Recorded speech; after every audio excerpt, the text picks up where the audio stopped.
اعوذ باللہ من الشیطان الرجیم بسم اللہ الرحمن الرحیم ولا تجعلوا اللہ عرضۃ لایمانکم۔ ایک اور حکم آ گیا، اللہ تعالیٰ کا نام جو ہے وہ تختہ مشق نہ بنا لو اپنی قسموں کے لیے۔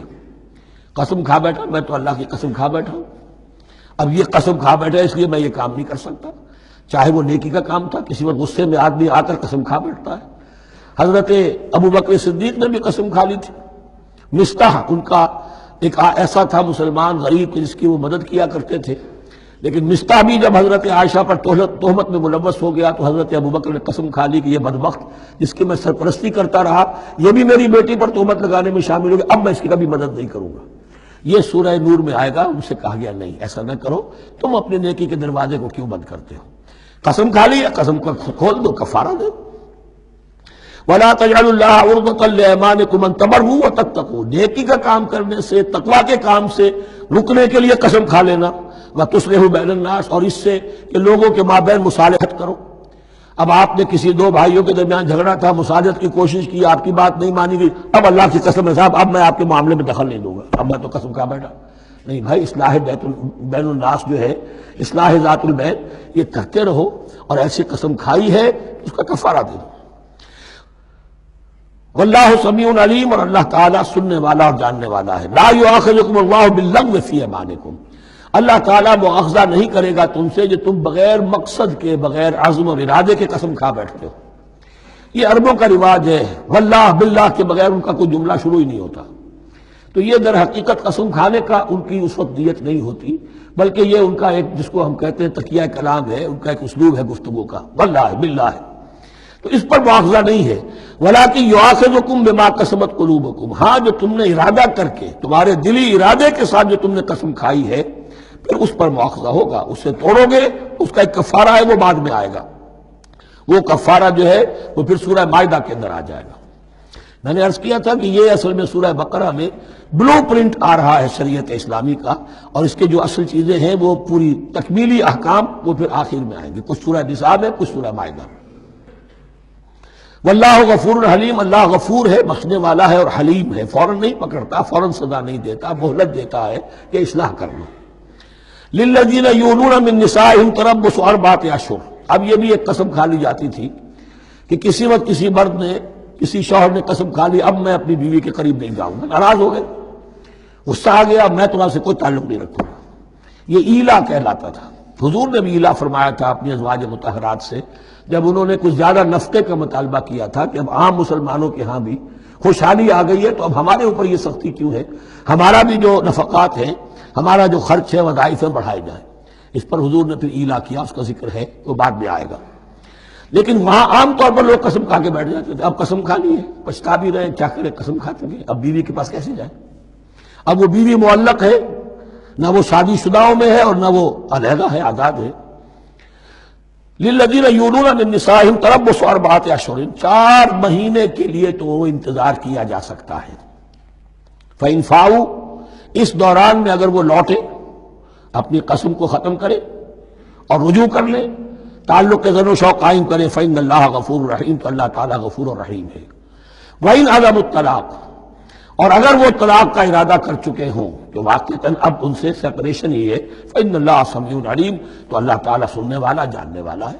یعنی یہ کہ 4 مہینے سے زیادہ معلق نہ رکھو کسی کو، یا ادھر یا ادھر، یا فیصلہ کرو اور اسے فارغ کرو، اور یا پھر یہ کہ اپنی وہ قسم ختم کرو اور اس کا جو بھی کفارہ ہے وہ ادا کرو۔ اسی پر غالباً قیاس کیا تھا، بلکہ ساتھ ہی سیرت میں آتا ہے کہ حضرت عمر نے حضرت حفصہ سے پوچھ بھی لیا تھا۔ حالانکہ دیکھیے کہ باپ اور بیٹی کا معاملہ ہو رہا ہے، اور باپ بیٹی سے سوال کر رہا ہے، دین کے معاملے میں حیا اور شرم کی بات نہیں ہوتی۔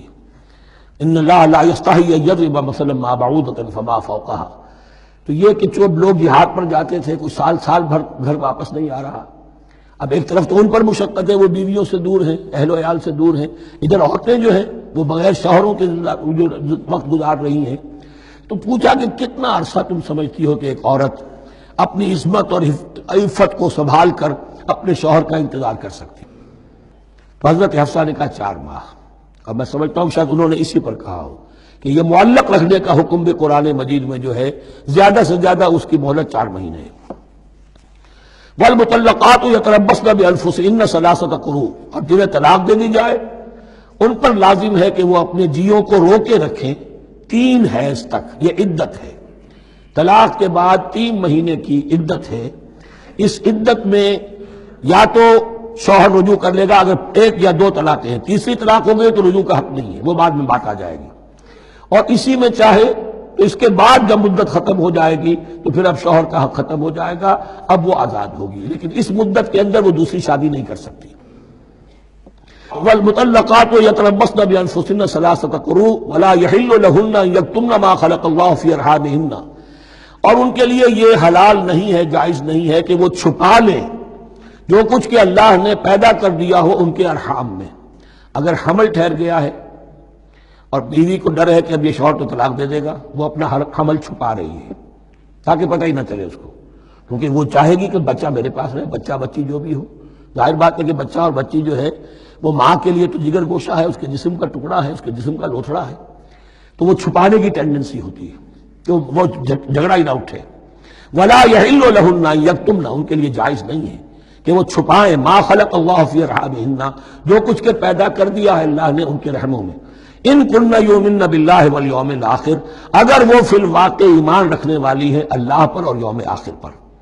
وبعولتهن احق بردهن فی ذلک ان ارادوا اصلاحا، اور یہ جو عدت کی مدت ہے اس میں ان کے شوہروں کو حق حاصل ہے، زیادہ حقدار ہے کہ انہیں لوٹا لیں، اسے رجعت کہتے ہیں، رجوع کیا جا سکتا ہے عدت کے اندر لیکن تیسری طلاق کے بعد نہیں۔ پہلی طلاق، دوسری طلاق، اس کے بعد دونوں میں جو عدت ہوگی اس میں رجوع کر سکتا ہے شوہر، اس کا اختیار ہے، بیوی کو نہ کہنے کا اختیار نہیں ہے کہ اب تم طلاق دے چکے ہو، اب میں تمہاری بات ماننے کو تیار نہیں ہوں، اس کا اسے حق نہیں ہے۔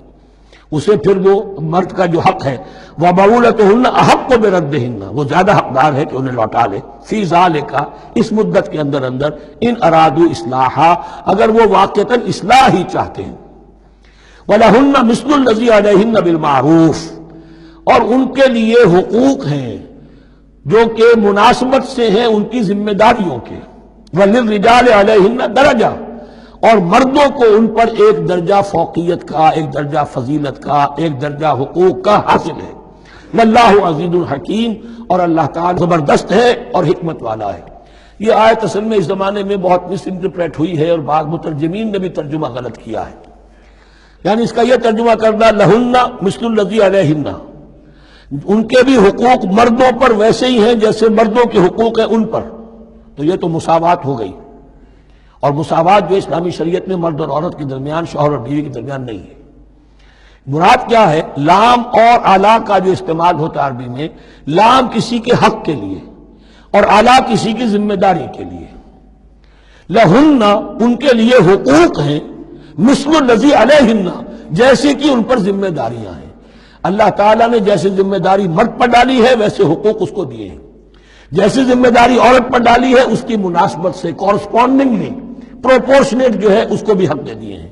اور اس بات کو کھول دیا، مساوات کہاں سے آئے گی؟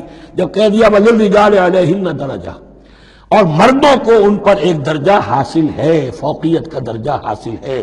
واللہ عزیز الحکیم، اب یہ تمہیں پسند ہو تب بھی اور ناپسند ہو تب بھی اللہ تعالی عزیز ہے، حکیم ہے، وہ سب کچھ جاننے والا ہے، اور وہ زبردست ہے، جو چاہے حکم دے، اور حکیم ہے، حکمت والا ہے، اس کا حکم حکمت پر مبنی ہے۔ صدق اللہ العظیم۔